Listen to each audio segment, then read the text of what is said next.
Taiwan میں عالمی اجتماع کا دوسرا مرحلہ تبلیغی اکابرین کے بیانات سے شروع ہو گیا۔ اجتماع کی مختلف نشستوں سے خطاب کرتے ہوئے مولانا احمد بٹلہ، مولانا محمد ابراہیم دیولہ آف انڈیا نے کہا کہ آج دنیا کی محبت میں دین کو فراموش کر دیا گیا ہے۔ مصائب اور آلام کے پہاڑ ٹوٹ رہے ہیں، جس کی سب سے بڑی وجہ مسلمانوں کے دلوں کا نفرتوں سے بھرا ہونا ہے۔ جب تک دلوں میں اسلام نہیں آتا، ہماری عملی زندگی بیکار ہے۔ اخلاق اسلامی بنیادی اکائی ہے، اگر اس کو ہی چھوڑ دیا تو پھر باقی معاملات کیسے پایہ تکمیل تک پہنچیں گے۔ انہوں نے کہا کہ عبادات کے ساتھ ساتھ معاملات کی حفاظت کرنا ضروری ہے۔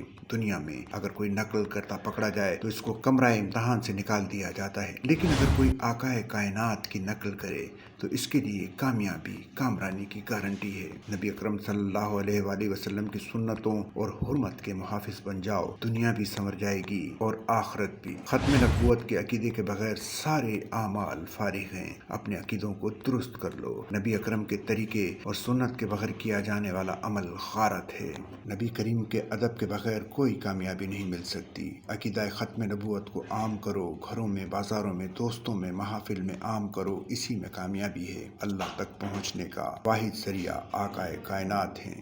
سورت محمد اور سیرت محمد کو اپنا لو۔ کسی کی عزت نفس مجروح نہ کرو، انسانیت کی عزت کرو، اللہ سے دوستی کرو، وہ سخی ہے اور وہ کسی سے دوستی توڑتا نہیں، کسی کو مایوس نہیں کرتا، اور نہ ہی اللہ کسی بخیل سے دوستی کرتا ہے۔ لوگوں کے کام آؤ، یہی انسانیت کا فلسفہ ہے۔ کوئی ضرورت مند آئے اس کی تذلیل نہ کرنا، ادب کرو، اس کا داد رسی کرو، اس کی معاونت کرو، کیونکہ اللہ نے تمہیں اس قابل بنایا ہے تو اس کو تیرے پاس بھیجا ہے۔ اجتماع میں شرکا کی آمد کا سلسلہ جاری ہے۔ آج جمعے کے روز ہزاروں افراد نماز جمعہ کی ادائیگی کے لیے پنڈال پہنچیں گے۔